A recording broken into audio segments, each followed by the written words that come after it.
let's get to that conversation that Bukola talked about that has to do with STEM. Now we're joined by Dr. Chukwuma Bonaya, University, also university teacher in manufacturing engineering in in the United Kingdom, and the co-chair of Equity, Diversity and Inclusion, also the co-chair of Race, Ethnicity and Cultural Heritage Network, known as the REACH Network. Thank you, sir, for coming on the program.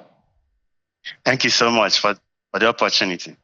You know, just as maybe like taking it back a bit, there was a time STEM was such a thing. Everywhere you turn, STEM, STEM, STEM, all over the place. It has to do with science, technology, engineering, and mathematics. How popular is it today, and how essential is it for advancement? Much more relevant nowadays. In fact, I've written a lot of articles, and one of them was that quite controversial, but it shows you how much I believe in STEM. So the title was that Nigeria does not have economic problem. Nigeria has an industrialization problem.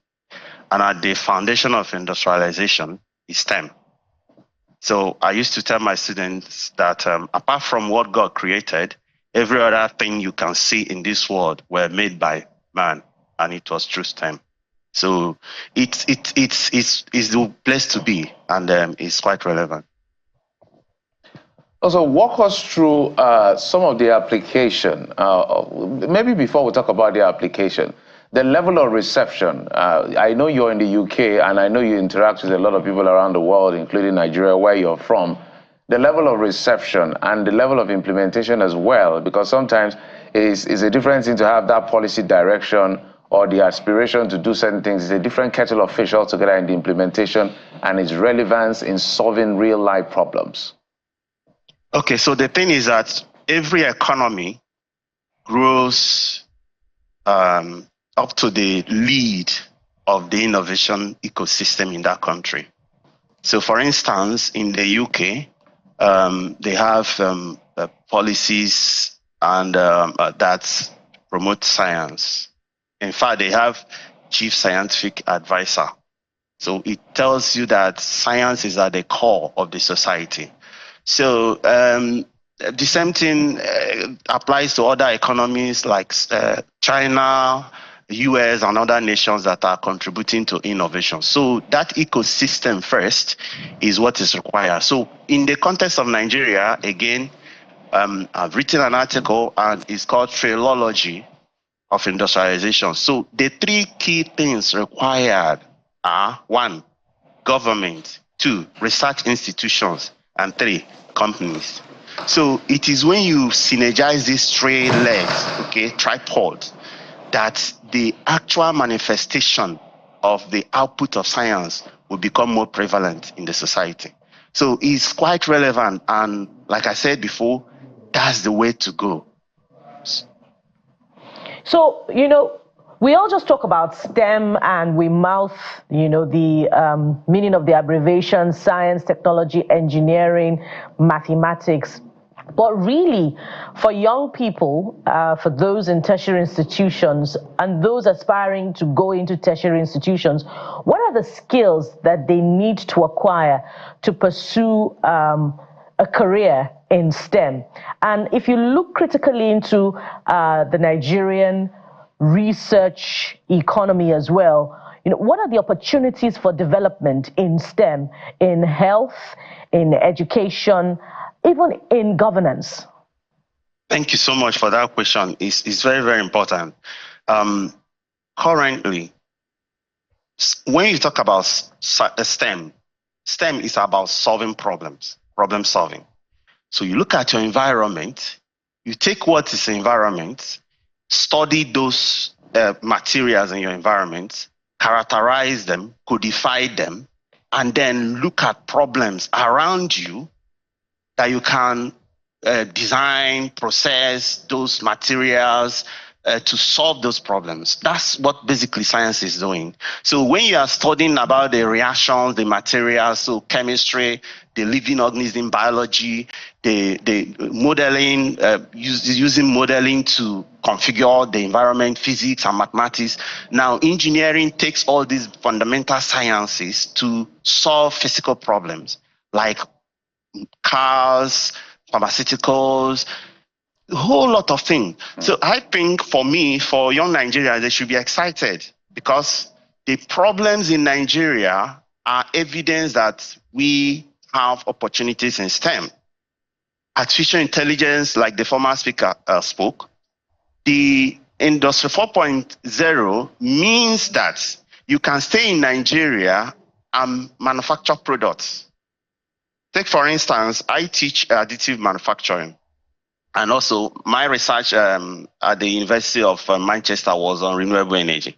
Imagine a situation that we have 4 mega scientific hubs in Nigeria at the 6 geopolitical zones. And you use renewable energy, solar energy, to provide electricity, which doesn't need to be connected to the grid. Then you use additive manufacturing. You don't need a Jokuta steel manufacturing company. You just need the powder, the metal, the polymer powders, and you can print the components from the additive manufacturing systems. So with solar energy providing constant energy and additive manufacturing systems, you can model, design components, and assemble a whole system. So the opportunities are increasing by the day because technology is also evolving. Nigerians should not start from where Britain started from Industry 1.0. Nigeria should even start scaling up to Industry 5.0. So there are so many opportunities. I can tell you that the problems in Nigeria is evidence that there are opportunities in STEM. So why, I'm sure Nigerians and the authorities and people like you in the science field know all of this. And we have a lot of challenges. That means that provides a lot of opportunity. In your view, why are we not getting the solution that is required if the two dynamics are already available? The problem is that I wrote a book recently. It's called Domain-Based Systems and Systematic Thinking. The first thing is that we need to think in systems. Thinking in systems means that one thing cannot function alone. Just like your car, you can't use any of the parts alone. Once we understand system thinking, we now begin to see how everything is connected. Take, for instance, the tax bill. Immediately it was announced, I mentioned that I'm going to give the president 30 dojo points if he's able to push it across. I was so excited. I have a banking background, and I know the implication of that tax bill. I've also written an article that it's like sitting on a seesaw. The monetary aspect has been generating activities, but the physical aspect of the economy has been in slumber. So if Nigeria, for me, I've described the new tax bill as the most important bill from independence, and I'm very serious. Because science is a serious business. It needs money. To fund our scientific expeditions, we need money. And the tax is one of the sustainable ways to fund development. So I think that the government policies, the research institutions, and the companies, they have to synergize. That is the only way. If the government is functioning very well and the research institutions are not engaging in cutting-edge research because they don't have money, because they don't have the environment or the ecosystem to engage in such research, or the companies are not taking up the research output from the higher education institutions, it will not work. We will just be like this. But if you systematize everything such that there's this synergy between government, research institutions, and companies, all of a sudden it will just be as if you unlocked everywhere and things to begin to happen distributively. So that's the way it is. It must work in systems.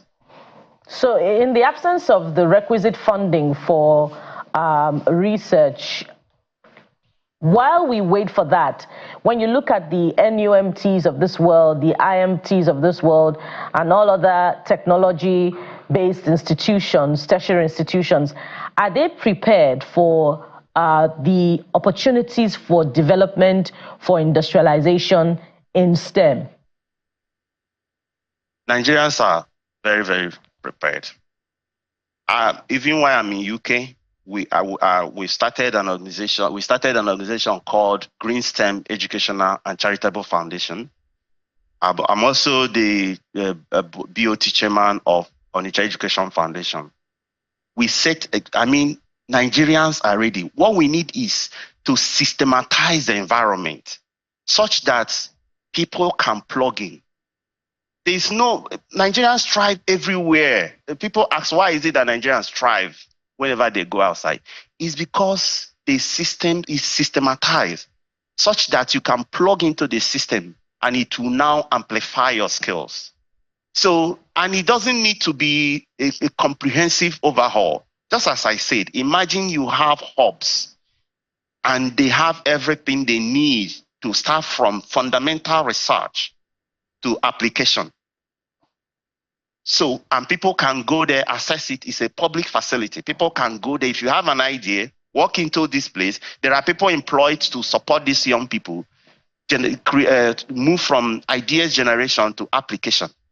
The whole place will start unlocking. Just look at what Nigerians are doing in the movie industry on their own, on their own, because they still have that opportunity to plug to the internet.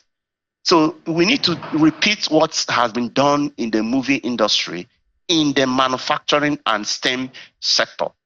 And I can assure you that it will be a wonder to the world. Because the Nigerians, they have the tenacity, they have the intelligence, they have the commitment to explore such opportunities. Okay, let's backtrack a bit to maybe unmask this mystique around the perception that this is a very complex conversation for the exclusives or just for a few people, to enable our young people graft in as quickly as possible. Because this sounds like the world is moving at a particular speed. If we don't do something now, we're yet again going to be left behind. Where do we start from? Where we need to start is from curriculum redesign. Okay, we need to redesign our curriculum because it's outdated, it's far, far behind. And I want to recommend that the Minister of Education, because I heard from the previous speaker that they are working on updating the curriculum. They should consult also the diasporans, okay? They should have a forum to consult the diasporans so that they can contribute. Because there are many Nigerians doing very, very well, contributing across the globe. So let there be a forum where they can also contribute to shaping the upcoming curriculum. That's the first one. The second one is that we need to understand that STEM is a big business. There are organizations doing very well in STEM, like PTDF. They fund equipments and facilities for STEM. So STEM is a very, very big business and it's very costly. So we must understand that we must have the money to invest in STEM before we can get the output. The infrastructure for science must be there. It's a condition precedent before we talk about the dividends of STEM.